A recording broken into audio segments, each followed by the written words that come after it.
നമസ്കാരം. വളരെ രുചികരമായ ഒരു തമിഴ്നാട് ചട്നി റെസിപ്പിയാണ് നമ്മുടെ ഇന്നത്തെ വീഡിയോ. എൻ്റെ പേര് ഈശ്വർ പ്രസാദ്. രുചിലോകത്തേക്ക് സ്വാഗതം.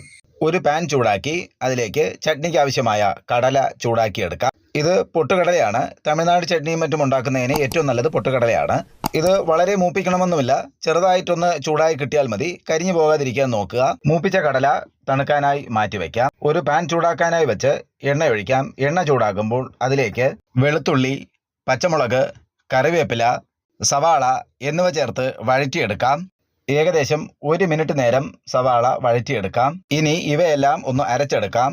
ആദ്യം വറുത്തുവച്ച കടലയും തുടർന്ന് വഴറ്റിയ സവാളയും ഉപ്പും ചൂടുവെള്ളവും ചേർത്ത് അരച്ചെടുക്കാം.